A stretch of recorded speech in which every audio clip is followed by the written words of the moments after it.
Hey, AP Calculus. Today we're going to take a quick look at how to apply implicit differentiation to basically any equation that we have and what it really means. Let's go ahead and get started.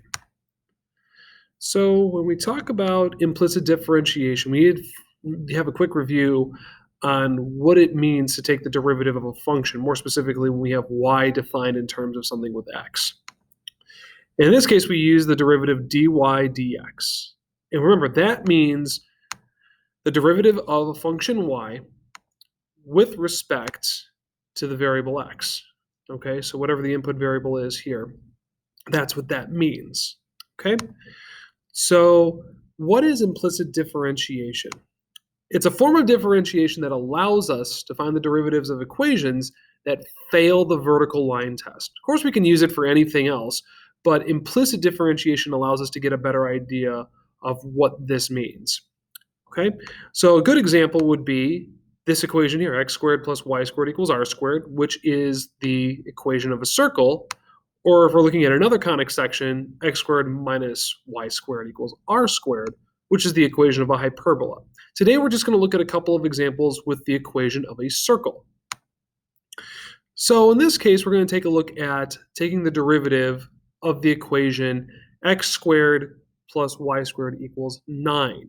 Okay, which is the equation for a circle centered at 0, 0 with a radius of 3. All right, which is what that looks like right there.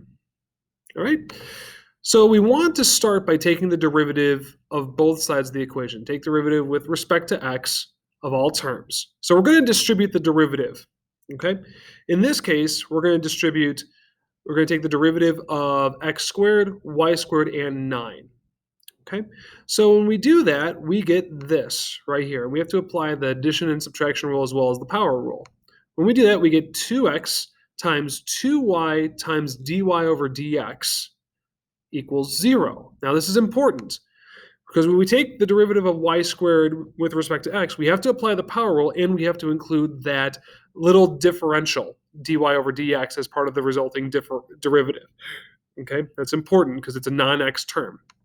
Okay, so now all we have to do is apply algebra to solve for dy and dx. So I'm going to start by subtracting 2x from both sides, and we're going to solve here. So my last step should be dividing by 2y to get dy over dx is equal to negative 2x divided by 2y. We can cancel a common factor of 2 and be left with dy over dx equals negative x over y. This is really important because this derivative says that if I wanted to find the slope of the line tangent to the circle, all I would really have to do is plug in those coordinates x and y, and that gives me the derivative of, or the slope of the line tangent at those coordinates.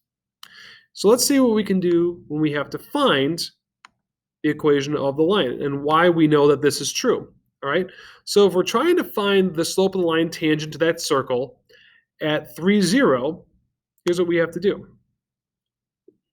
So here's 3, 0, and the line is vertical. Here's what I mean. So we take x, which is 3, and divide it by 0, which means we have an undefined slope at 3, 0. Okay, that's pretty easy. Let's say we want to take the slope of the line tangent at 0, negative 3 at the bottom there of the circle. When we do that, we get a line that has a slope of 0 because 0 divided by 3 is 0. And we can see that looking at the green line here. There's no slope here, therefore it is 0. All right, and the last one is, what if I want to take the slope of the tangent at root 3, root 6? There it is right there. All I have to do is do root 3 divided by root 6, and I get the slope of the square root of negative 1/2, or the negative square root of 1/2. Okay? Second part of this is, what if I want to take this a step further and find the equation of a line tangent to a circle? That'll be covered in the next video.